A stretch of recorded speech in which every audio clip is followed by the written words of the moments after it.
அதற்குரிய விரிவுரையை சிந்திப்போம். தான் எங்கு உளன் அங்கு உள்ள தையல் மாதேவி. ஊனெங்கு உள அங்குள உயிர் காவலன். வான் எங்கு உளதங்கு உளவந்து அப்பாலா. வான் எங்கு உள தங்கு உளவு உளே வந்தும் அப்பாலா. கோன் எங்கும் நின்ற குறி பலபாரே அப்படின்னு திருமந்திர பாடல். இதை நாம இந்த சிவசக்திங்கிற நிலையை சொல்றார். தான் எங்கு உளன் தையல் மாதேவி அங்கு உள்ள. நம்ம மணிவாசகர் சொல்றார், தானும் தன் தையலும் தாழ் சடையோன் ஆண்டிலனேல். இப்ப சிவபெருமான் எங்கெல்லாம் இருக்கிறாரோ அங்கெல்லாம் அம்மையும் இருக்கிறாள். தான் எங்கு உளன் அங்கு உள்ள தையல், தையல்னா பெண், மாதேவி அங்கேயும் இருக்கின்றாள் அப்படிங்கிறது முதல் வரி. ஊன் எங்கு உள அங்கு உள உயிர்காவலன். இது எப்படிங்க நாம உணர்றது? சிவபெருமான் இருக்கிற இடத்தெல்லாம் அவனுடைய சக்தியான உமையம்மையும் இருக்கிறாள். அது எப்படின்னா, உடம்பு என்ற ஒன்று உண்டு அப்படின்னா, அப்ப நம்ம பார்க்கறப்ப நடக்கிறாருங்க, பேசுறாருங்க, வர்றாருங்க, போறாருங்க, அப்ப உயிர் இருக்குதா இல்லையா அப்படின்னு கேட்டா என்ன சொல்லுவான்? ஆட உயிர் இருக்கு, வந்தாங்க, நடக்கிறாரு, வர்றாரு, போறாரு. அப்போ ஊன் எங்கு உள அங்கு உயிர் உள. இப்போ உடம்பு இயங்குதுன்னா உயிர் இருக்குதுன்னு அர்த்தம். அதுபோல உயிர் இருக்குதுன்னா அந்த உயிருக்குள் உயிரை காப்பவனாகிய ஈசன் இருக்கிறான் அர்த்தம். கடவுள் இருக்கிறாரா இல்லையா? அப்படின்னா இருக்கிறார். எப்படி இருக்கிறாரு? அதை நாம் உணர்வதற்கு என்ன வேணும் அப்படின்னா, இந்த உடம்பு இருக்குது, இயங்குது. ஏன்? உயிர் இருக்குது. உயிர் எங்க இருக்குது? உயிரெல்லாம் காமிக்க முடியாது. எப்படி தெரியுது? உடம்பு இயங்குவதனால உயிர் இருக்கிறது தெரியுது. அப்ப உயிர் இருக்குது. அப்ப அந்த உயிர் இருப்பது என்பது என்னன்னா, உயிர் இருக்குதுன்னா உயிர்களை காப்பவனாகிய ஈசன் உயிருக்குள் உயிராக இருக்கிறான். அப்படி இருக்கிற ஈசனோடு அவனுடைய சக்தியாகிய தையல். அப்போ சிவபெருமானுடைய நாம கண்டு வணங்கக்கூடிய அத்தனை வடிவங்களும் சக்தி, அவனுடைய சக்தி வடிவங்களே ஆகும். வான் எங்கு உள உளது அங்குளே வந்தும் அப்பாலாம் கோன் எங்கும் நின்ற குறி பலபாரே அப்படின்னு நமக்கு சொல்றார். பாருங்க, உடம்புகள் எங்கு உள்ளனவோ அங்கெல்லாம் உள்ள உயிர்களை காப்பவனாகிய சிவன் தான் எங்கு இருப்பவனாக அறியப்படுகின்றானோ. சிவபெருமான் எங்க இருக்கிறாரு? உயிருக்குள்ள இருக்கிறார். உயிருக்குள்ள இருக்கக்கூடிய சிவபெருமான் எங்கெல்லாம் அறியப்படுகின்றானோ அங்கெல்லாம் சக்தியும் உடன் இருக்கின்றாள். அதனால் வான், வான்னா ஆகாயம், ஆகாயம் உள்ள இடங்களில் எல்லாம் இருக்கின்ற எல்லா பொருள்களிலும் நிறைந்து நின்றும் அப்பொருள்களையும் அவற்றுக்கு இடம் தந்து நிற்கின்ற ஆகாயத்தையும் கடந்து நிற்பவனாகிய சிவன் எங்கும் விளங்குகின்ற எந்த உருவும் சக்தி என்றே அறிவாயாக. இப்போ ஒரு ஆகாயம் இருக்குது. ஆகாயம் என்ன பண்ணுது? தனக்கு கீழே எல்லாம் அடங்கி இருக்குமாறு பறந்து விரிந்து இருக்கின்றது ஆகாயம். அப்போ தனக்குள்ள இருக்கக்கூடிய எல்லா பொருள்களுக்கும் இடம் தந்து இருப்பது மட்டுமல்லாம தான் இடம் தந்திருக்கக்கூடிய பொருட்களை எல்லாம் கடந்து நிற்கக்கூடிய ஆகாயம் எப்படி இருக்குதோ அதுபோல எல்லாவற்றையும் படைத்தும் காத்தும் அழித்தும் மறைத்தும் அருள் செய்ய வல்ல ஈசன் எல்லா அண்டங்களையும் கடந்து நிற்கின்றான்.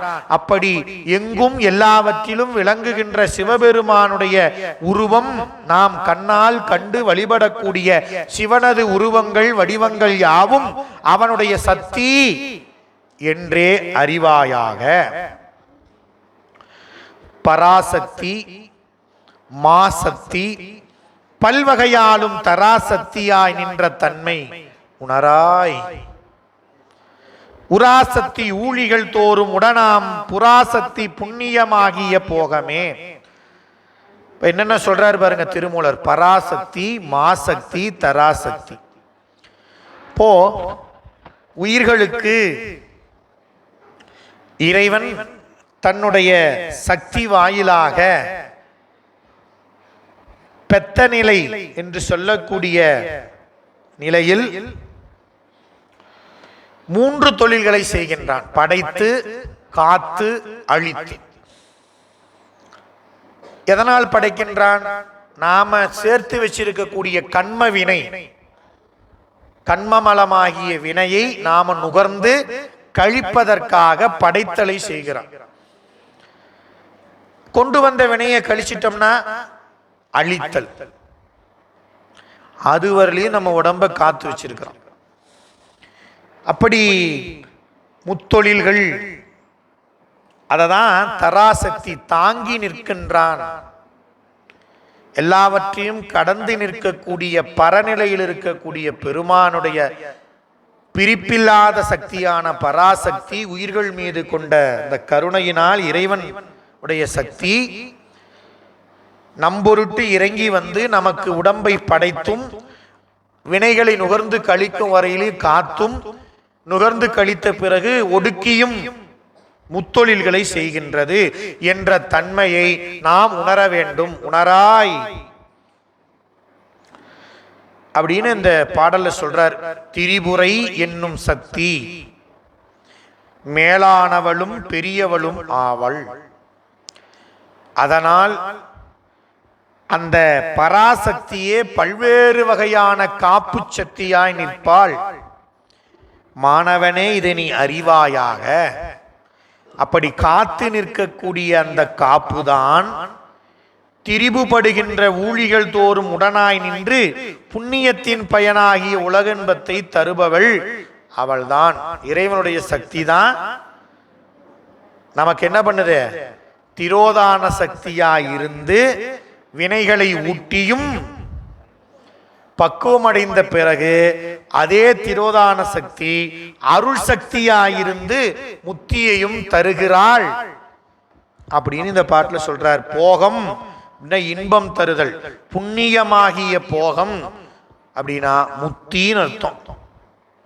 போகம் செய் சக்தி புரிகுழலாலோடும் பாகம் செய்தாங்கே பராசக்தியாய் நிற்கும். ஆகம் செய்தாங்கே அடியவர் நாள்தோறும் பாகம் செய் ஞானம் படர்கின்ற கொம்பே. போகம் செய்யக்கூடிய சக்தி. இந்த சக்தியை நமக்கு சொல்றப்ப சொல்றார், பாகம் செய்தாங்கே பராசக்தியாய் நிற்கும் ஆகம் செய்து. ஆகம் அப்படின்னா தியானம் செய்தல், உள்ளத்துல தியானித்தல். யாரு தியானிப்பாங்க? அடியவர்கள் நாள்தோறும் ஆங்கே ஆகம் செய்தல். அகம் செய்தல் அப்படின்னா அகம்னா உள்ளம். உள்ளத்தில் அன்போடு நினைக்கக்கூடிய அடியார்களுக்கு, எப்ப நாள்தோறும் நினைக்கக்கூடிய அடியார்களுடைய உள்ளத்தை பாகம் செய்வாள். பாகம் செய்தல்னா பக்குவம் அப்படின்னு அர்த்தம். இப்ப உள்ளத்தில இறைவனை நினைந்து கொண்டே இருக்கக்கூடிய அடியவர்களுக்கு அந்த சக்தியானவள் பக்குவத்தை கொடுத்து, அது என்னங்க பக்குவம்? அந்த பக்குவத்தை கொடுத்து, அந்த பக்குவம் எதுக்கு? ஞானம் பெறுவதற்கு. அந்த சக்தியானவள் எப்படி நிற்கிறான்னா, ஞானம் படர்கின்ற கொம்பே. ஒரு கொடி வளருது, அந்த கொடி அப்படியே விடுவோமா என்னங்க? என்ன பண்ணுவோம்? ஒரு கோலை வச்சு ஒரு தண்டை உயரமா வச்சு அதுல சுத்தி விடணும். அப்படி கொஞ்சம் கொஞ்சமா அது வளர்றதுக்கு இடம் நமக்கு அமைச்சு கொடுக்க கொடுக்க அந்த கொடி என்ன ஆகும்? நீங்க இந்த செல்போன் டவர்ல எல்லாம் பார்த்தேன், அந்த உயரத்துக்கு கீழே இருந்து அவ்வளவு உயரத்துக்கு அந்த கொடி ஏறி இருக்கு. படர்வதற்கு இடம். மணிவாசர் சொல்றாரு, கொம்பரில்லா கொடி போல் அலமந்தனன் சாமி, நான் படர்ந்து வளர்வதற்கு கொம்பே இல்லாத கொடி மாறி கீழே கிடக்கிறேன் சாமி. அப்ப அந்த கொம்புங்கிறது எது? சக்தி தான் கொம்பு. ஞானம் என்ற கொடி படருவதற்கு கொம்பு, கொழு கொம்பாக இருப்பவள் அருள் சக்தி. அந்த அருள் சக்தி தான் நமக்கு முன்ன திரோதான சக்தியா இருந்து நம்ம வினைகளை எல்லாம் ஊட்டுவாள். ஊட்டி ஊட்டி நம்ம அறிவு பக்குவம் அடையும் பொழுது நமக்கு அருட்சக்தியாய் நின்று ஒரு கொழுக்கொம்பாக இருந்து கொடியை வளர்த்துவது போல சக்தி நின்று அருள் செய்கிறாள். அடியார்கள் நாள்தோறும் தங்கள் உள்ளத்தில் தியானிக்க, அங்கனம் தியானிக்கும் தோறும் அவர்களது உள்ளத்தை பக்குவப்படுத்தி, இறைவனை நினைக்க நினைக்க நினைக்கதான் உள்ளம் பக்குவப்படும். நினைச்சிட்டு விட்டுட்டா பக்குவப்படாது. நினைதோறும் நாள்தோறும் நீ நாளும் நன்னெஞ்சே நினை.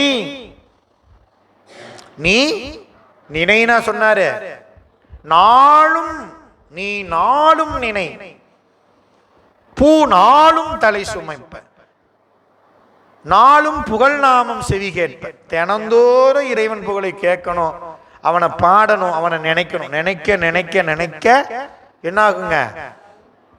கொஞ்சம் கொஞ்சமா கொஞ்சம் கொஞ்சமா உள்ளத்தில் பக்குவம் ஏற்படும். அந்த பக்குவம் வர வர வர திரோதான சக்தியினுடைய வலிமை கொஞ்சம் கொஞ்சமா குறைந்து அருட்சக்தியாக நம்ம அறிவில் அதன் இருக்கும். அதான் ஞானமாகிய, உண்மை ஞானமாகிய கொடி படர்வதற்கு ஏற்ற கொழுக்கொம்பாய் நிற்கின்ற அருட்சக்தியே முன்பு ஒரு கூற்றில் அவ்விடத்தில் திரோதான சக்தியாய் நின்று பின் அருள் சக்தியாய் விளங்குவாள். எல்லாத்துக்கும் நேர அருட்சக்தியா நிக்க மாட்டான். முதல்ல திரோதான சக்தி. நாம எதுக்கு வினையை அனுபவிக்கிறோம்? இன்னைக்கு ஏன் எனக்கு இப்படி நடக்குது, ஏன் அவருக்கு மட்டும் இப்படி நடக்குது தெரியாது நமக்கு. அதான் திரோதானம்ங்கிற மறைப்பு. அப்ப அடுத்தது என்ன நடக்குதுங்கிறது தெரிஞ்சா நமக்கு அனுபவம் என்ற ஒன்று கிடைக்காம போயிடும். சைவ சித்தாந்தம் தான் சொல்லுது, நமக்கு அனுபவம் என்ற ஒன்று கிடைக்காம நமக்கு பக்குவம் என்ற ஒன்று விளையாது. அனுபவங்கிறது எங்க படிச்சுக்கலாம்? எந்த யூனிவர்சிட்டிலையும் படிக்க முடியாது. அனுபவங்கிறத பாடத்தை எங்க படிக்க முடியும்? எங்கேயும் முடியாதுங்க. எத்தனை கோடி செலவு பண்ணாலும், எவ்வளவு பெரிய எந்த நாட்டுக்கு போனாலும் அந்த படிப்பை படிக்க முடியாது. அது ஒரு உணர்வு. அனுபவங்கிறது என்னது? நான் அனுபவத்துல சொல்றேன் அப்படிம்பாங்க. அப்படின்னா என்ன அர்த்தம்? அவங்க அதை அனுபவிச்சு அதனால இன்பத்தையோ துன்பத்தையோ நுகர்ந்து அதை உணர்ந்தவங்க சொல்றாங்க. அதை நாம வார்த்தையில சொன்னா தெரியுமான்னு தெரியாது. அதெல்லாம் எனக்கு தெரியும் அப்படின்னுட்டு எப்ப எனக்கு தெரியும்னா, நான் மறுபடியும் அதை அனுபவிச்சு அதனால துன்பத்தை நுகர்ந்த பொழுது அப்பயே சொன்னார் அவரு. அடுத்த நாள்ல இருந்து நான் என்ன பண்ணுவேன்? அடுத்தவனுக்கு சொல்லுவேன். வேணாம், சொன்னா கேளு, எனக்கு இப்படிதான் ஒருத்தர் சொன்னாரு, நான் அதெல்லாம் எனக்கு தெரியும்னு கேட்காம போனேன், நான் பட்டேன். இதான் அனுபவம். அனுபவப்பட்டு அனுபவப்பட்டு பட்டு பட்டுனா என்ன சொல்றது? நம்ம வாழ்க்கையில அதை நுகரணும், அதை அனுபவிக்கணும். தெரியாம போய் நெருப்பை தொடுது ஒரு குழந்தை. இந்த குழந்தைக்கு ஒண்ணுமே தெரியாது. இந்த நெருப்பு சுடலாமான்னு போய் நெருப்பை கேட்க முடியுமா என்ன? நெருப்புன்னா சுடும். குழந்தைக்கு தெரியல. அது தெரிஞ்சுக்கிட்டாதானே மறுபடியும் நெருப்பை தொடாம இருக்கும். அப்ப எப்ப தெரிஞ்சுக்கும்? சூடுங்கிற ஒரு அனுபவத்தை தன் உடலில் பெற்ற பிறகுதான் மறுபடியும் அந்த குழந்தைக்கு நெருப்பு அப்படின்னா அப்படிங்கும். அந்த நெருப்புல கையை வச்சு சுடாதவரெல்லாம் நெருப்புனா என்னன்னே தெரியாது. ஒரு தடவை சுட்டுடுச்சுன்னா நெருப்புன்னு சொல்லக்குள்ளேயே அந்த அனுபவம், நெருப்பை தொட்டா சுடும். இதுதாங்க உயிருக்குரிய நிலை. அப்ப நமக்கு ஏங்க தடுத்திருக்கலாமே? நம்ம அறிவுல நாம இன்பம் இன்பம் இன்பம்னு போயிட்டே இருக்கிறோம். அதில் இன்பமா? இன்பமா தான் போயிட்டு இருக்கிறோம். இன்பம் இல்லைன்னு தெரிஞ்சாலும் படிக்கிறோம், கேட்கிறோம். ஆனா அது இன்பம் இல்லை துன்பம்னு நம்ம அறிவுக்குள்ள வர்றதில்லை. காதுல கேட்கறதோட சரி. ஏங்க வர்றதில்லைன்னா, நெருப்பை தொடாத குழந்தையோ இன்னும் இருக்கிறோம். என்னைக்கு நாம நெருப்பை தொடரமோ, என்னைக்கு அந்த நெருப்பு நம்மளை சுடுதோ, அன்னைக்கு தான் அடக்கொடுமையே இன்னமே அதை தொடக்கூடாது அப்படிங்கிறதுக்கு பேர் தான் பக்குவம். அப்ப அந்த அனுபவம் இல்லாம ஒரு காலம் நமக்கு பக்குவம் வராது. அந்த அனுபவம் வேணும்னா நெருப்பை தொட்டாகணும் அப்படிங்கிற ஒரு மறைப்பு வேணும். அப்படி நிலையில நாம வினைகளை அனுபவிச்சு அனுபவிச்சு அனுபவிச்சு ஒரு காலத்துல இதெல்லாம் போய் அப்படின்னு அறிவுல தெளிந்து அதுல நீங்கி சிவபெருமான் தாங்க எல்லாம் அப்படின்னு நினைக்கிறோம் பாருங்க, அன்னைக்கு தான் அம்மா கொழுக்கொம்பா நமக்கு நிப்பா. அந்த கொம்பை பிடிச்சி நம்ம உண்மை ஞானத்தை வளர்த்து கொள்ளலாம். அப்படி வளர்ந்தா சிவலோகம் சென்று சேரலாம். அதற்கு சக்திதான் துணை நிற்கிறாள். வைத்த பொருளும் மருவு உயிர்ப்பன்மையும் 10 முகமும் பறையும் பராபர சித்தி கரண செயல்களும் சித்தக்கரண செயல்களும் செய்திடும் சக்தியும் வித்தை தலைவியுமாமே. உலகத்துக்கு இறைவன் நம்ம உயிரின் பொருட்டு செய்யக்கூடியது அதெல்லாம் சொல்றார். சக்தியின் வழிதான் செய்யறாரு. வைத்த பொருள் உலகத்தில் படைத்த உயிரற்ற சடப்பொருள்கள், மருவு உயிர்ப்பன்மை அளவில்லாத உயிருள்ள பொருள்களான சித்து பொருள்கள், அசித்து பொருள்கள். சித்து பொருள்கள் சைவ சித்தாந்தத்தில் சொல்லுவாங்க. உயிரற்ற பொருள்கள் எல்லாம் இறைவனுக்கு உடைமை, உயிருள்ள அனைத்தும் இறைவனுக்கு அடிமை என்பது சைவ சித்தாந்தம். அப்படி சடப்பொருள்களை வைத்தும் உயிர் சித்து பொருள்களுக்கு தலைவனாக இருந்தும் 10 முகமும், 10 முகம் என்பது 10 திசை. திசை 4 தானே அப்படின்னு போனாம கிழக்கு வடக்கு, கிழக்கு மேற்கு வடக்கு தெற்கு, அப்படி இந்த மூலை எடுத்துக்கிட்டீங்கன்னா 4 மூலைக்கு 4. நான்முகன் திருமால் மொத்தம் 10. இந்திரன், அக்கினி, கூற்றுவன், நிருதி, வருணன், வாயு, குபேரன், ஈசானன், நான்முகன் திருமால் அப்படின்னு நீங்க வழிபாடுகள்ல 10 திசை காவலர்களுக்கு வேள்வி குண்டத்துல வழிபாடு பண்ணிட்டு தான் இறைவனுக்குரிய வழிபாடு துவங்குவாங்க. அப்ப 10 திசை பறையும் பராபர சித்த கரண செயல்களும். சித்த கரணம், கரணம் அந்த கரணங்கள் நமக்கு எத்தனை? மனம், புத்தி, சித்தம், அகங்காரம். பராபர சித்த கரண செயல்களும். அப்போ நமக்கு சூக்குமை முதலிய 4 வாக்குகள், அந்த கரணங்களுடைய உயர்வு தாழ்வும் ஆகிய எண்ண அலைவுகள், இவற்றையெல்லாம் செய்திடும் சக்தியும் வித்தை தலைவியும் ஆமே. அப்ப எண்ணத்தின்படி நமக்கு செயல் ஆற்றல் நிகழ்கிறது. எண்ணம் எப்படி இருக்குது? மனதை பொறுத்து எண்ணம் இருக்கிறது. அப்போ திரிபுரையே வழிபாடுகள் பலவற்றாலும் விளங்கி பல பயன்களை தருகிறாள் என்பதை இதுல சொல்றார். பல வகை வழிபாடுகளிலும் விளங்கும் தலைவி திரிபுரையே ஆவாள். அவள் உலகம் எனும் சடப்பொருளாயும் உயிரெனும் சித்து பொருளாயும் 8 திசைகளாயும் நிற்பாள். சூக்குமை, வைகரி, மத்திமை, பைசந்தி என்னும் 4 வகை வாக்குகளாயும், மனம், புத்தி, சித்தம், அகங்காரம் என்னும் 4 வகை அந்த கரணங்களாயும் நிற்பாள். அந்த கரணங்களின் என்ன அலைகளாயும் அவற்றின் செயல்கள் ஆக்கமாயும் நிற்பாள். இப்ப நம்ம மனசுல நினைக்கிறோம், நினைச்சதை செயல்படுத்துறோம்னா அதுக்கு காரணம் எதை கொண்டு செய்கிறோம்னா இறைவனுடைய சக்தியாகிய அருளை கொண்டுதான் நாம செயல்படுகிறோம். சக்தி இல்லாம நாம செயல்பட முடியாது. நின்றவள் நேரிலை நீள்கலையோடு எந்தன் அகம்படிந்து 7 உலகும் தொழ மன்றது ஒன்றி மனோன்மணி மங்களி ஒன்றெனோடொன்றி நின்று ஒத்தடைந்தாலே. இப்ப நின்றவள் அப்படிங்கிற வார்த்தைக்கு இந்த 4 பாட்டும் பார்த்தோம் பாருங்க. எங்கெல்லாம் சிவபெருமான் இருக்கிறானோ அங்கு நின்றவள். பல வகையாய் பராசக்தியாய் ஊழிகள் தோறும் உயிருக்கு உயிராய் நின்றவள். உயிர்களுக்கு போகம் செய்து அகத்தில் தியானிக்கக்கூடிய உயிர்களுக்கு பக்குவத்தை கொடுத்து போகமாகிய முத்தியை கொடுக்க நின்றவள். உலகத்தில் சடப்பொருளாயும் சித்துப்பொருளாயும் நிற்பவள். இந்த நின்றவள் நேரிலை நீள்கலையோடுற மேற்கூறிய வாறு என் உள்ளத்தில் நிறைந்து நிற்பவளாகிய திரிபுரை எந்தன் அகம்படிந்து என் உள்ளத்தின் அகத்தும் ஏழுலகும் தொலை அப்படின்னா புறத்தும் அகத்தும் புறத்தும் இருக்கக்கூடியவள். மன்றது ஒன்றி மனோன்மணி. மனோன்மணி அப்படின்னா மனதிற்கு மேலாய் இருப்பவள். மனதையெல்லாம் இந்த கரணங்கள்லாம் கடந்து நிற்பவள்.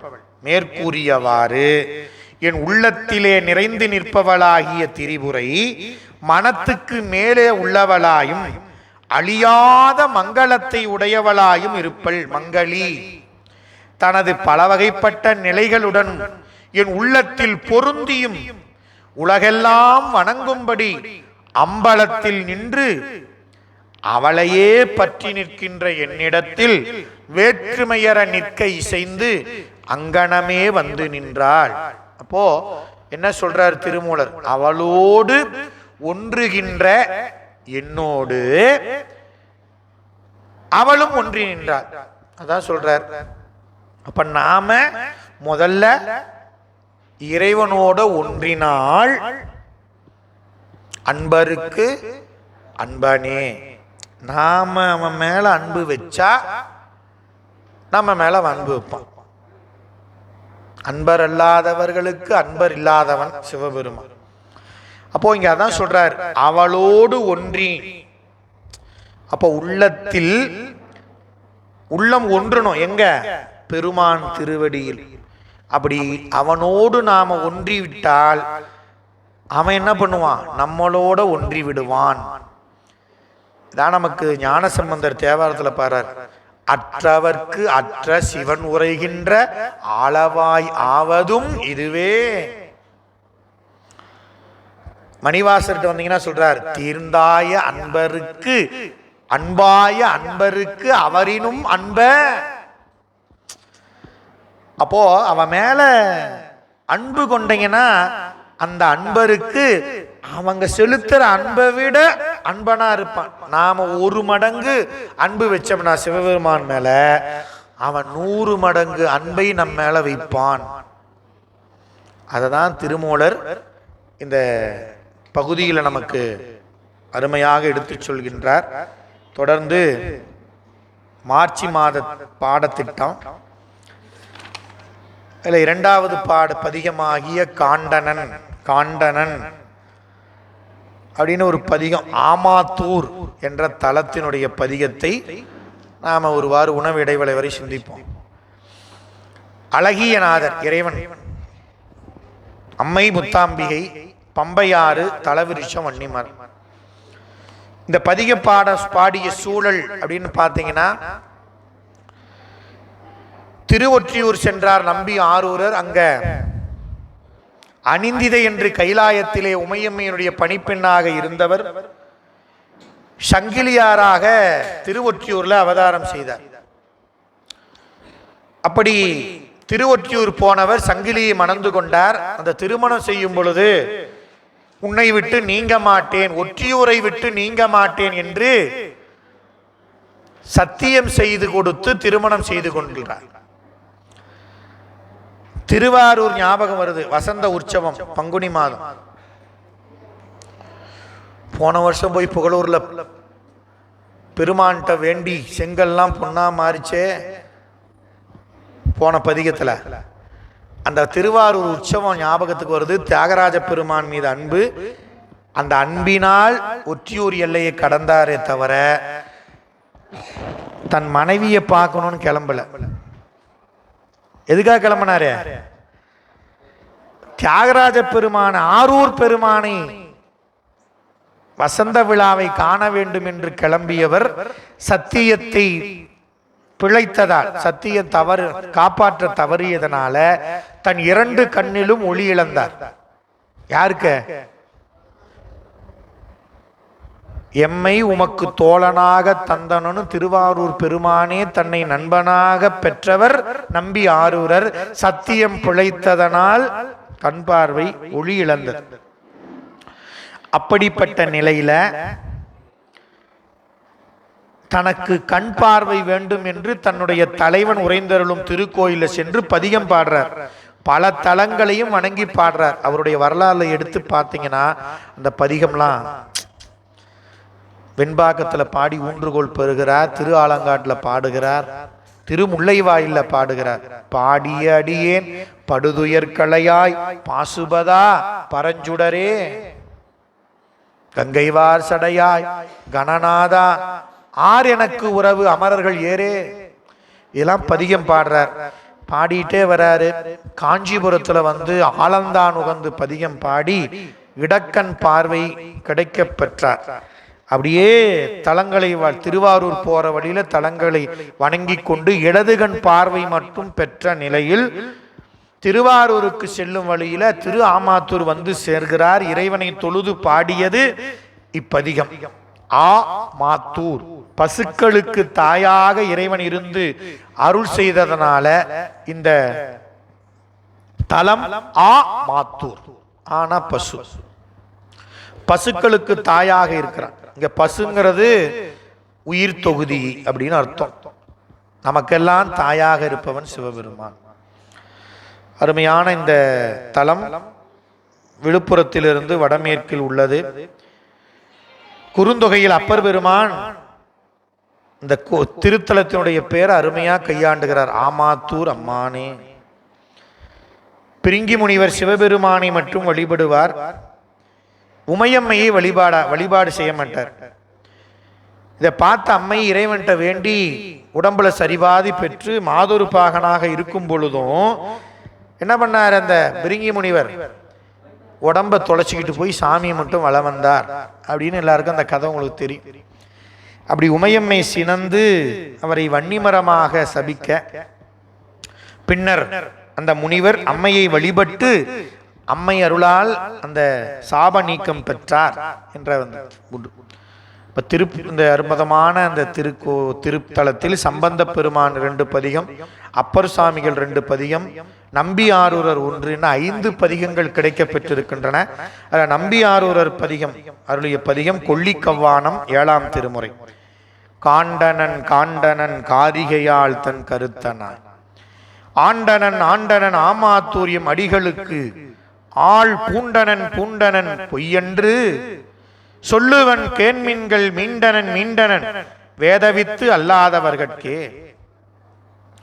அதை எங்க பாடுறார்னா அடியார்களோடு போகும் பொழுது அடியார்களை பார்த்து சொல்றார். திரு ஆமாத்தூர் போகும் பொழுது அடியார்களுக்கு முன்ன பாடுறது. அதுக்கு என்ன ஏங்க ஒவ்வொரு வார்த்தையும் 2 தடவை ஒவ்வொரு பாட்டிலையும் போடுறாரு? ஆண்டனன் ஆண்டனன் காண்டனன் காண்டனன் அப்படின்னா என்ன குறிப்புன்னா, ஒரு முக்கியமான விஷயத்த சொல்றதுக்கு முன்ன நான் ஒன்று சொல்றேன் கேட்குறீங்களா அப்படின்னு கேட்போம். இப்போ நான் சொன்னா கேட்க போறீங்க. நான் சொல்றதுக்கு முன்ன என்ன கேட்குறேன்? ஒரு முக்கியமான விஷயம் நான் சொல்றேன் கேட்குறீங்களா அப்படின்னு என்ன ஆயிடுவீங்க நீங்க?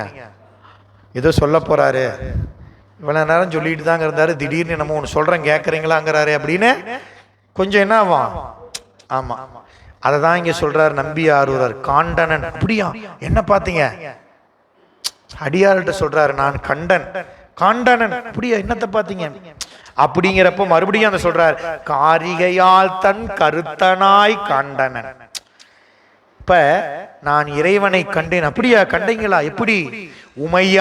உமையம்மைக்கு கணவனாக என் தலைவனை கண்டேன். ஆண்டனன், என் தலைவன் ஆட்கொண்டான். அப்படியா? இப்படி ஆமாத்தூர் அடிகள் என்னை ஆண்டு கொண்டான். பூண்டனன், கைலாயத்துல பலகால அடிமையாதான் இருந்தேன். அப்படியா? இப்ப என் இறைவன் என்னை வந்து தடுத்து ஆட்கொண்டான், அதனால இப்ப அடிமையா இருக்கிறேன். உண்மைதானே சொல்றீங்க? சத்தியமா உண்மைதான். பொய்யன்று நான் பொய்யெல்லாம் சொல்லல, சொல்லுவேன், உண்மைதான் சொல்கின்றேன், இன்னும் சொல்லுவேன் கேண்மீன்கள். மீண்டனன் மீண்டனன், இறைவனை கண்டேன், அந்த பெருமான் என்னை ஆண்டான். அவன் என்னை அடிமையாக ஆண்டதனால் அவன் திருவடியை அவனே எனக்கு தலைவனாக நான் பூண்டு கொண்டு அடிமை செய்தேன். அதனால் மீண்டனன். எங்கிருந்து மீண்டீங்க? மீண்டனன் வேதவித்தல்லாதவர்கள், வேத பொருளை உணர்ந்து போற்றுவோர் அல்லாதவர்கள் இறைவனை அடைய முடியாது. நான் அவனை உணர்ந்து போற்றியதனால் நான் இவ்வுலகிலிருந்து நீங்கினேன். இந்த உலகப் பற்றிலிருந்து நீங்கினேன், மீண்டேன். எப்படி இருக்கிறேங்க? மீண்டு இருக்கிறேன். ஏன்? எது வேணாலும் இறைவனை கேட்கிற உணர்வு, அந்த தெளிவு என்கிட்ட இருக்கு. இல்லைன்னா அங்க போலாமா இங்க போலாமா அப்படின்னு பல யோசனை, அங்க ஒரு யோசனை கேட்கலாம், இங்க ஒரு யோசனை, அதெல்லாம் கிடையாது. நம்பியாருக்கு என்ன வேணும்னாலும் நேரா போய் பெருமானை தான் கேட்பார். அதான் இந்த இடத்துல மீண்டனன். ஏன்? அவன்தான் எனக்கு பற்று. அவனை பற்றுவதுதான் மற்ற பற்று எனக்கு இன்றி வேற ஒரு பற்று என்பதே இல்லை. சிவபெருமான் திருவடியே பற்று என்ற அடிமை பூண்டதனால் நான் நீங்கினேன். பாடுவன் பாடுவன் பார்ப்பதி தன் அடி பற்றி. நான் பாடுவன் பாடுவன், நான் தேடுவன் தேடுவன் திண்ணென பற்றி.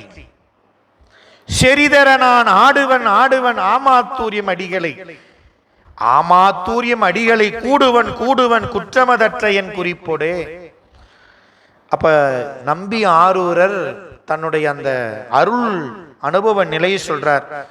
பார்ப்பதி, பார்ப்பதினா பாருக்கு பதின்னு அர்த்தம். பார்னா உலகம், உலகத்துக்கு கடவுளாக விளங்கக்கூடிய சிவபெருமானை நான் பாடுவன்.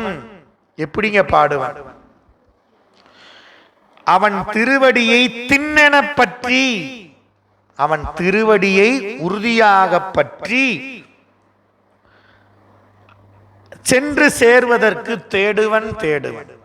பாடுவன் திருவடியை கருதி பாடுவன்.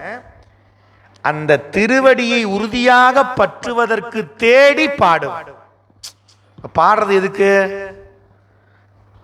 பாடும் பொழுது திருவடியை நினைச்சு பாடுறங்கிறாரு.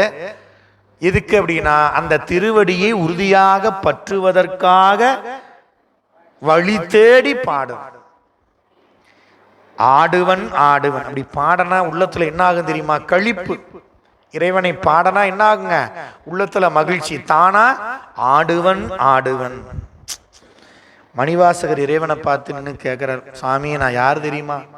ஆடுகின்றிலை கூத்துடையான் கலர்க்கு அன்பிலை. மணிவாசகர் சொல்றாரு, நான் ஆடலைங்க.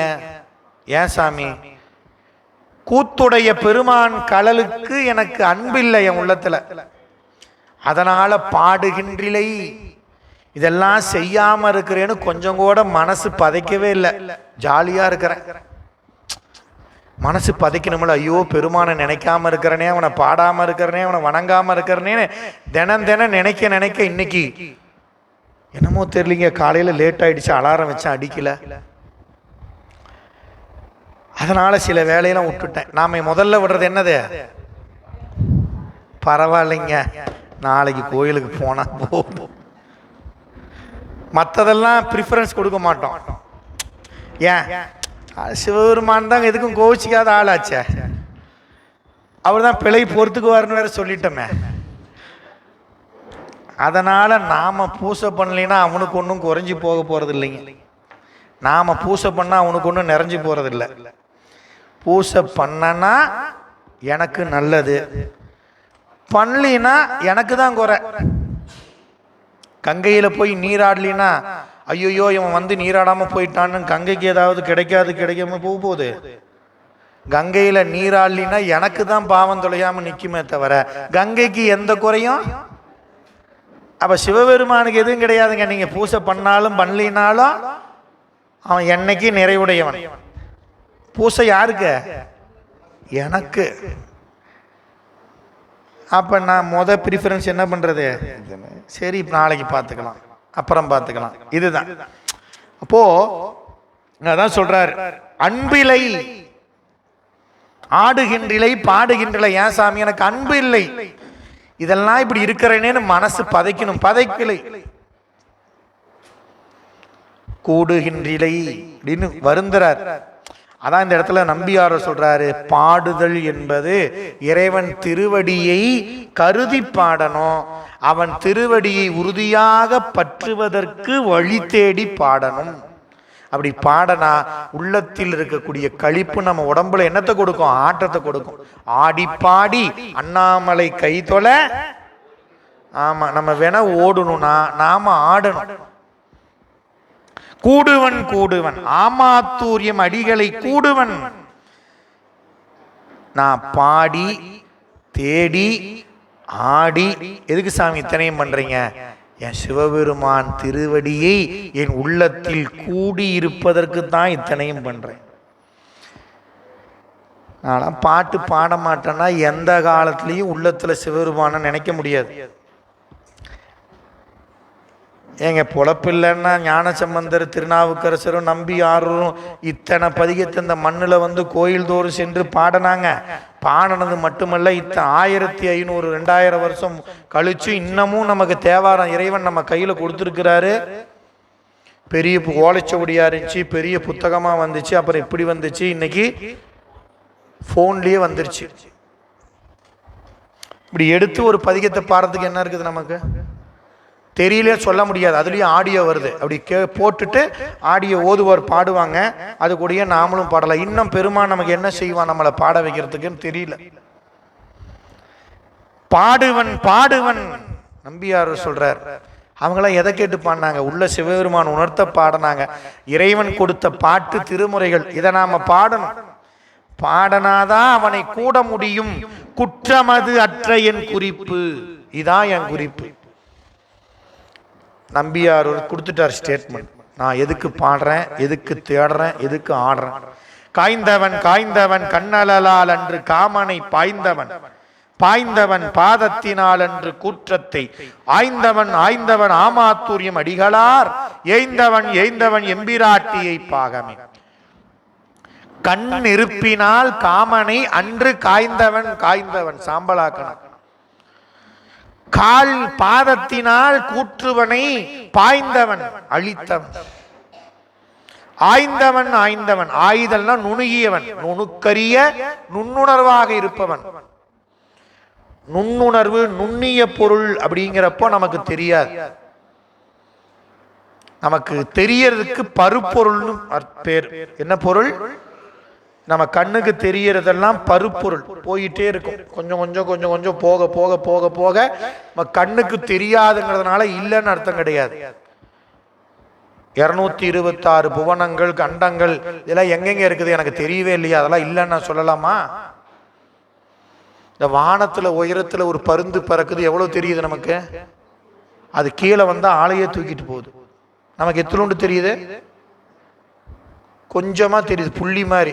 மேல இன்னும் போக போக போக போக தெரியவே தெரியாது. அதுக்கு மேல கடந்து அதுக்கு மேல கடந்து இப்போ நீங்களாம் பார்த்துருப்பீங்க, விண்வெளியிலிருந்து விண்வெளி வீரர்கள்லாம் பூமிக்கு வந்துட்டாங்கன்னு செய்தி எங்க பார்த்தாலும் இன்னைக்கு. அங்கேருந்து நீங்கள் ஒன்றும் வேணாம், ஒரு விமானத்தில் போகிறோம், பயணம் பண்ணுறோம். விமானம் இங்கேருந்து மேலே ஏறுறப்ப பார்த்துக்கிட்டே வந்தீங்கன்னா மேலே போக போக போக போக கீழே பார்த்தீங்கன்னா என்ன தெரியுங்க? இவ்வளோ இதெல்லாம் தெரிஞ்சது. அப்புறம் போக போக தெரியல, கிடச்சா பச்சையாக தெரியுதுங்க, ஏதோ காடாட்டிருக்குது, மஞ்சளாக தெரியுது, மண்ணாட்டிருக்குது, நீலரமாக தெரியுது, கடலாட்டிருக்குது, அவ்வளோதான் தெரியும். கடல் எவ்வளோ பெருசு? கடலுக்குள்ளே குதிச்சா அடேங்கப்பா பெருங்கடலுங்கிறான். வானத்தில் பிறந்து கடலை பார்த்தா எதுனா குட்டை மாதிரி இருக்குது. இதான் நுண்ணிய பொருள்னா அதுதான். அப்போ நுணுக்கரிய நுண்ணுணர்வாக இருப்பவன் சிவபெருமான். அப்படின்னா என்னங்க? பறந்து நிறைந்த அப்படி இருக்கிறவன், நமக்கு தெரியல. ஆய்ந்தவன் ஆய்ந்தவன் அதான் பொருள். ஆமாத்தூரியம் அடிகளார் ஆய்ந்தவன்னா நுண்ணிய பொருளாக இருந்து எல்லாவற்றையும் நன்கு உணர்ந்தவன் அர்த்தம். ஏய்ந்தவன் ஏய்ந்தவன் எம்பிராட்டியை தன் உடலில் ஒரு பாகமாக ஆற பொருந்தியவன் எம் அடிகளார் ஆமாத்தூர் அடிகளார்.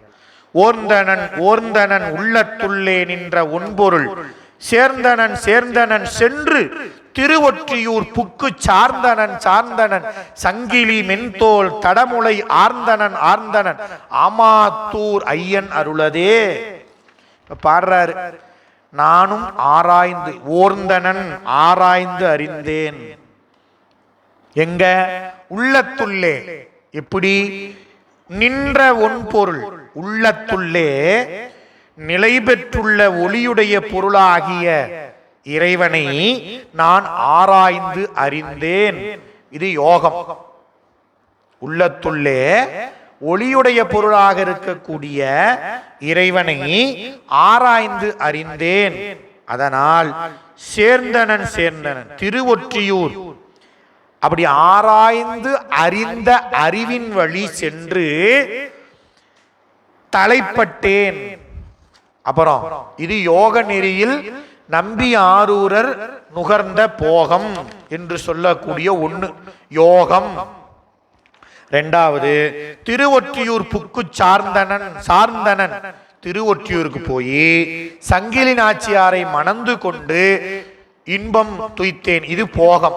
சொன்னது யோகம், இரண்டாவது சொன்னது போகம். இருவகையான இன்பத்தையும் நான் நிரம்ப நுகர்ந்தேன் அப்படிங்கிறார்.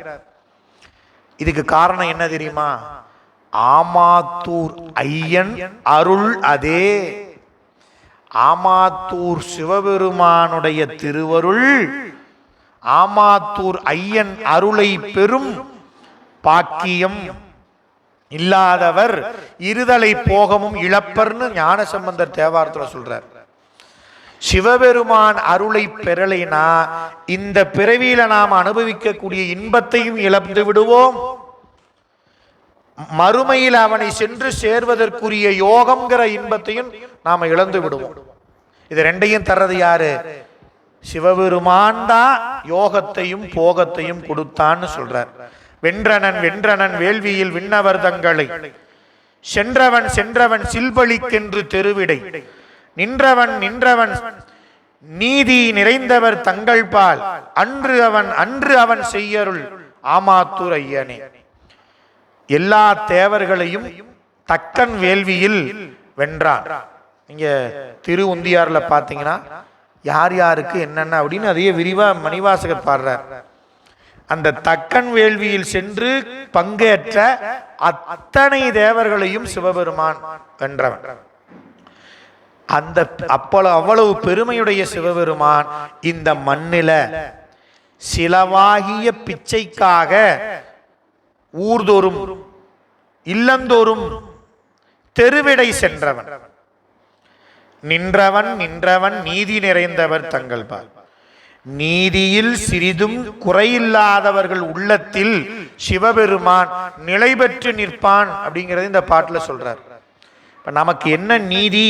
அந்த நீதியில் நாம் நின்றால், அந்த நீதியில் வலுவாமல் நாம வாழ்ந்தா சிவபெருமான் நம்மோடு நிலை பெற்று நிற்பான். அன்று அவன் செய்யருள்.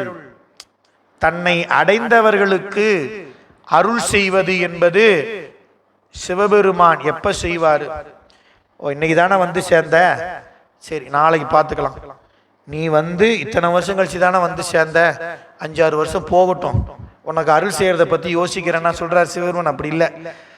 என்னைக்கு அவனை அடைந்தோமோ உடனே அருள், அடைந்த உடனே அருள் தருவது சிவபெருமானுடைய கருணை. அதான் அன்று, இன்னைக்கு நான் அவனை அடைந்த அன்றே எனக்கு அருள் செய்தான் ஆமாத்தூர் ஐயன். காண்டவன் காண்டவன் காண்டற்கரிய கடவுளாய் நீண்டவன் நீண்டவன் நாரணன் நான்முகன் நேடவே ஆண்டவன் ஆண்டவன் ஆமாத்தூரையும் எனையும் பூண்டவன் பூண்டவன் மார்பினில் புரிநூல் புரளவே. ஆமாத்தூர் பெருமான் எப்பேற்பட்டவன் அப்படின்னா அரிய கடவுள். யாருக்கு? திருமாலுக்கும் பிரமனுக்கும் காண்டற்கரிய கடவுளாய் நீண்டிருந்தவன். ஆனால் அடியவர்களுக்கு எளிதில் காணப்படுபவன். காண்டவன் காண்டவன் நம்மால காணப்படுபவன், அடியவர்களுக்கு எளியவனாயிருக்கக்கூடிய அந்த பெருமான் நான்முகனும் திருமாலும் தேடவே நீண்டு காண்டற்கு அரியவனாய் நிற்பவன்.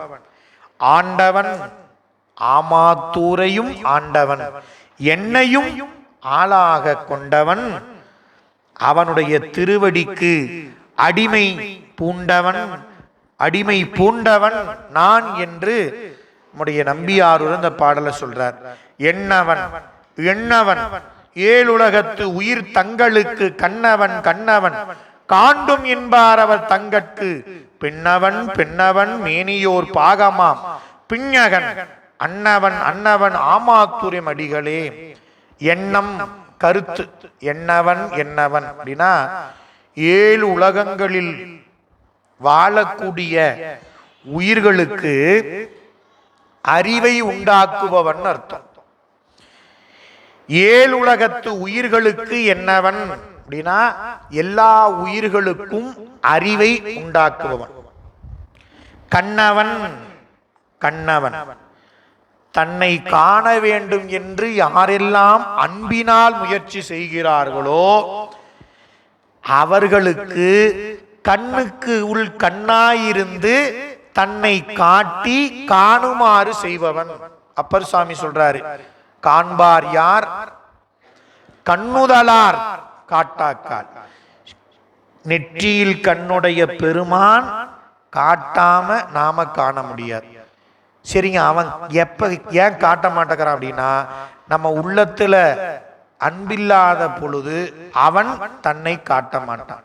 எப்ப அவன் மேல நமக்கு அன்பு, அந்த அன்பினால் நாம காண வேண்டும்னு கருதுறோமோ அப்ப நம்ம கண்ணுக்குள்ள நின்று கண்ணுதல் பெருமான் அவனை அவன் காட்ட நாம் காணலாம். அப்பர் சாமிகள் கண்டுகொண்டேன் பாதம் கண்டேன் அறியேன். அவருக்கு அன்பு இருந்தது. காலத்திலிருந்து கைலாயம் நடந்து போனார். காரணம் அன்பு. அன்பினால் ஆளும் நாயகன் கையிலையில் இருக்கை கண்டு மீளேன் அப்படின்னு நின்னார். அந்த ஆறாத அன்பு, மாறாத அன்பு இறைவன் தன்னை காட்ட அப்பர் சாமிகள் கண்டு காட்டினார் இந்த உலகத்துக்குன்னு அவர் வரலாறுல பார்க்கிறோம். அதுதான் இங்க காண்டவன் அப்படிங்கிற என்னவன் 7 உலகத்து அப்படிங்கிற பாட்டுல 2வது சொல்றார். கண்ணாய் உள்ளவன் பெண்ணவன் மேனி ஓர் பாகமா, திருமேனியில் ஒரு பாகத்தை உமையம்மைக்கு தந்து விளங்குபவன். பிஞகன் அப்படின்னா பொருந்திய தலைக்கோலமுடையவன். அரவு, கங்கை, பிறை, கொன்றை, ஊமத்தம், எருக்கு, வன்னி இத்தனையும் சிவபெருமான் சடையில் பொருந்த வைத்திருக்கின்றான். இதெல்லாம் என்ன அப்படின்னு கேட்டீங்கன்னா ஒன்றுக்கொன்று பகையும் உடையது. சிவபெருமான் அவற்றையெல்லாம் பகை நீக்கி ஒற்றுமையோடு பொருந்தி இருக்குமாறு தன் சடையில் வைத்திருப்பதனால அவனுடைய சடை கோலத்துக்கு பிஞக கோலம் என்று பெயர். அன்னவன் உயிர்கள் அடையத்தக்கவன், அன்னிப்பான் தாழ்வாழ்க. மணிவாசகர் சொல்றார், உயிர்கள் எல்லாம் சென்று அடையத்தக்கவன் ஆமாத்தூர் உரையும் எம் அடிகளே. பொன்னவன் பொன்னை தந்து என்னை போகவிடா மின்னவன் வேதத்தின் உள்பொருளாகிய அன்னவன் ஆமாத்தூர் ஐயனை ஆர்வத்தால் என்னவன் என் மனத்து இன்புற்றிருப்பனே. அடியார்களுக்கு பொன் போன்று அன்பினால் அவனுக்கு ஆட்செய்யும் அடியார்களுக்கு அவன் எப்படி இருப்பாங்க? இன்பம் நிறைந்திருக்கக்கூடிய நிலையில் இருப்பான். இன்பமே என்னுடைய அன்பே அப்படின்னு மணிவாசகர் சொல்லுவார். இறைவன் இன்ப வடிவமானவங்க. அவனை எங்க அப்படின்னா உள்ளத்துல அனுபவிக்கலாம். அதான் இன்ப உணர்வு. இன்ப வடிவமானவன் இறைவன். அதான் சொல்றாரு, பொன்னவன் பொன்னை தந்து என்னை போக விடா. இறைவன் மீது நாம் செலுத்திய அன்பு காரணமாக அவனை அடைந்தால் அவன் நம்ம உள்ளத்துல வெளிப்பட்ட நிலையில் அவன் என்ன பண்ணுவான் அப்படின்னா தன்னை விட்டு போக விடாம நம்ம வச்சிருப்பான் சிவபெருமான். அதான் தன்னை போக விடா, நீங்க ஒட்டாது தன்னோடு பிணித்து வைத்திருப்பான். அவன் மின்னவன், ஒளி வடிவமானவன், வேதத்தின் உள்பொருளாய் விளங்குபவன், அன்னவன் அந்த தன்மையுடைய ஆமாத்தூர் இறைவனை ஆர்வத்தினால், எனக்கு தகுதியெல்லாம் இல்லைங்க, வந்தவன் இறைவன் வந்திருக்கிறானே எனக்கு தெரியல, அதனால அவனை என் ஆர்வம் காரணமாக எனக்கு உரிமையுடையவன் என்னவன், எனக்கு உரிமையுடையவன் என்று என் மனத்தில் அன்பால் நினைந்து நான் இன்புற்றிருப்பேன். தேடுவன் செம்மலர் பாதங்கள் நாள்தோறும் தேடுவன், நாள்தோறும் செம்மலர் பாதங்கள் நாடுவன். நாபிக்கு மேலே ஓர் நாள் விரல் மாடுவன் வன்கை பிடித்து மகிழ்ந்து உள்ளே ஆடுவன் ஆமாத்தூரியம் அடிகளை.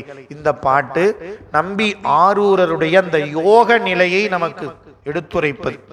தேடுவன் அப்படிங்கிறார், ஏற்கனவே சொன்னாரு, அது ஒரு பாடல்ல ஒரு வரியில, அதுக்கு விளக்கமா இந்த பாட்டு சொல்றார். தேடுவன் இறைவனுடைய செம்பொற்பாத மலர்களை நான் நாடி பற்றுவதற்கு வெளியிலே உள்ள இறைவனுடைய சக்தியை அதை சொல்றாரு. நாபிக்கு மேலே ஓர் நாள் விரல், நம்ம நாபின்னு சொல்லக்கூடிய நம்ம உடம்புல இருக்கக்கூடிய பகுதிக்கு நாள் விரல் அளவுக்கு மேல இருக்கக்கூடிய இடத்துக்கு இருதயத்தானம் என்று பெயர். இதயத்தாமரை, அந்த இடத்துல தியானிக்கக்கூடிய நிலையில அந்த பெருமானை இதயத்தானத்தில் எழுந்தருளச் செய்து அகப்பூசை செய்வது என்பது நம்ம அந்த 2ஆம் நிலை தீக்கையில பக்குவமடைந்த நிலையில் வாய்க்க பெறக்கூடிய ஒன்று.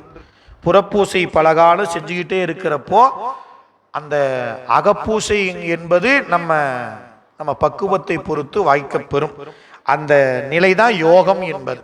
அததான் நாபிக்கு மேலே ஒரு நாள் விரல், அந்த இதயத்தாமரையில் இறைவனுடைய பாதங்களை நினைப்பேன். நாடுவன் அப்படின்னா நினைப்பேன். அப்படி நினைச்சு அந்த பெருமான் திருவடியை என் உள்ளத்துள்ளே சேர்ப்பேன். மாடுவன் அப்படின்னா சேர்த்து கொள்வேன்.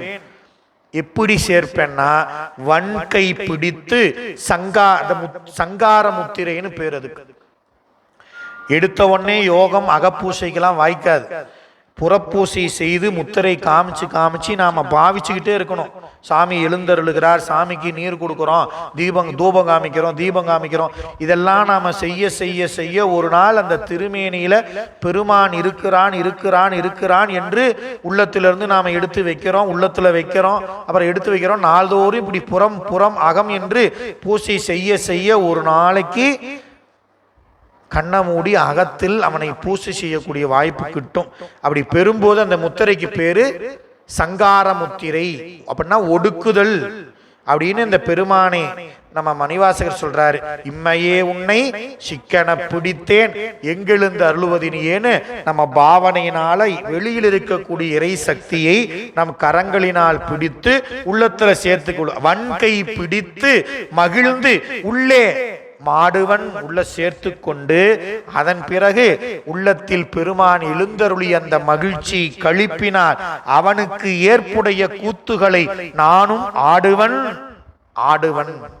உற்றனன் உற்றவர் தம்மை ஒளிந்து உள்ள துள்பொருள் பற்றினன் பங்கையச் சேவடி செல்ல அற்றனன் ஆமாத்தூர் மேயான் அடியார்கட்கு ஆட்பெற்றனன் பெயர்த்தும் பிறவாமைக்கே.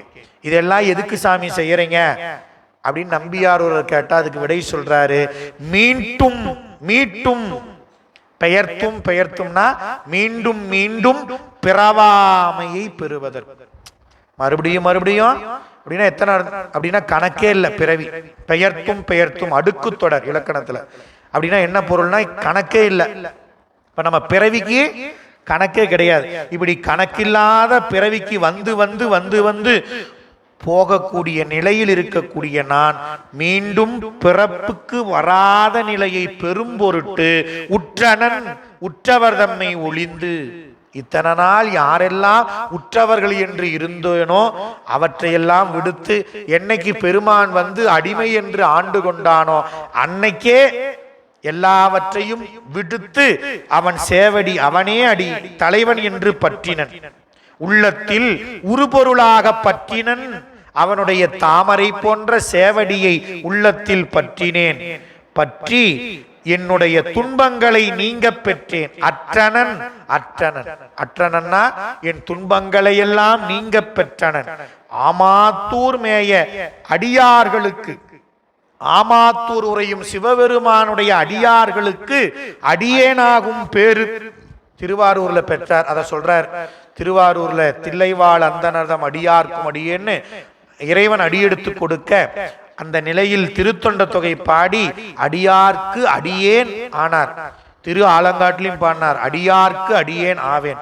அப்படி சிவபெருமான் திருவடியை உள்ளத்துல பற்றியதனால், அவன் மீது அன்பு செலுத்தியதனால், அந்த அன்பு நம்ம உள்ளத்துல விளைவிப்பதுதான் அடியார் மீது செலுத்தும் அன்பு. முதல்ல சிவபெருமான் மீது அன்பு வந்தால் அந்த அன்பு அடியார் மீது அன்பை விளைவிக்கும். அதை இந்த பாடல்ல சொல்றார். ஐயனை அத்தனை ஆளுடை ஆமாத்தூர் அண்ணலை மெய்யனை மெய்யற்கு மெய்ப்பொருளை விமலனை மையனை மையணி கண்டனை வன்தொண்டன் ஊரன் சொல் பொய் ஒன்றுமின்றி புலம்புவார் பொற்கலல் சேர்வரே. சாமி எத்தனை வார்த்தை சொல்றாரு பாருங்க. ஐயன் அப்படிங்கிறாரு, அத்தன்கிறார். ஐயன்னா தலைவன், அத்தன்னா தந்தை. ஆளுடை ஆமாத்தூர் அண்ணல், என்னை அடிமையாக உடைய ஆமாத்தூர் அண்ணல். மெய்யன் உண்மை பொருள், மெய்யற்கு மெய்யன், மெய்ப்பொருள் மெய்மையான உள்ளம் உடையவர்களுக்கு அனுபவ பொருளாக விளங்கக்கூடிய தூயவன். விமலன்னா தூயவன். மையன் திருவருள் என்ற மேகமாக இருப்பவன். மையணி கண்டன் மைபோல் கண்டம் கருத்த கண்டம் உடையவன். அப்படிப்பட்ட பெருமானை வன்தொண்டனாகிய ஊரன், ஊரனால் சொல்லப்பட்ட பாடல், சொன்னா பாடல். இங்க அந்த பாடலை எப்படி சொல்றார்? பொய்யொன்றுமின்றி புலம்புவார் அப்படின்னா, புலம்புவார் அப்படிங்கிறார். முன்ன பாடுமின் புலவீர்கள்னாரு, இப்ப புலம்புவார் அப்படின்னா என்ன அர்த்தம்? அன்பினால் அழுது பாடுவார். இறைவனை பாடுறப்ப அன்பினால் அழுது யாரெல்லாம் பாடுகிறார்களோ, அழுது பாடணும் தாங்க நினைக்கிறேன், வரமாட்டேக்குதே அப்படின்னா அதுக்கு முன்ன சொல்றாரு பொய் ஒன்றுமின்றி.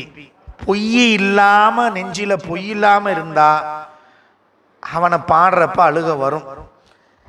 இல்லைன்னா வராதுன்னு நம்பியாரூர் சொல்றார். பொய் ஒன்றுமின்றி அப்படின்னா வஞ்சனையின்றி அன்பினால் அழுது யாரெல்லாம் பாடுகிறார்களோ அவர்கள் இறைவனுடைய பொன் கழல் என்று சொல்லக்கூடிய திருவடியை சேருவார்கள் என்று ஆமாத்தூர் பதிகத்தை நிறைவு செய்கிறார். இந்த அளவில் இன்றைய விரிவுரை வகுப்பை திருவருளால் நிறைவு செய்து அமைகின்ற திருச்சிற்றம்பலம். தென்னாடுடைய சிவனே போற்றி, எந்நாட்டவர்க்கும் இறைவா போற்றி, காவாய் கனகத்திரளே போற்றி, கையிலை மலையானே போற்றி போற்றி.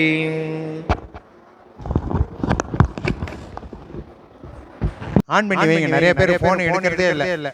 ஏன்னா போன் பண்ண ரொம்ப சிரமம். 3 மணி நேரம் ஆகுது ஒருத்தர் போன் பண்ணுறது. அதனால இப்போ வகுப்புல சொல்லிடுறோம், அடுத்த ஞாயிற்றுக்கிழமை சித்தாந்த வகுப்பு, சிறப்பு வகுப்பு இல்லை. அதனால அடுத்த ஞாயிற்றுக்கிழமை அதே மாதிரி இந்த மாணவர்கள் அப்ளிகேஷன் கொடுத்தவங்க பணம் கொடுக்காம இருந்தால் கொடுத்துருங்க. புதிய மாணவர்கள் சேர்க்கை இருந்தால் அடுத்த வகுப்போட நிறைவு செஞ்சுக்கலாம். யாராவது இருந்தால் எல்லாரையும் சேர்த்து விட்டுருங்க. வர ஞாயிற்றுக்கிழமை புதிய மாணவர்கள் சேர்க்கை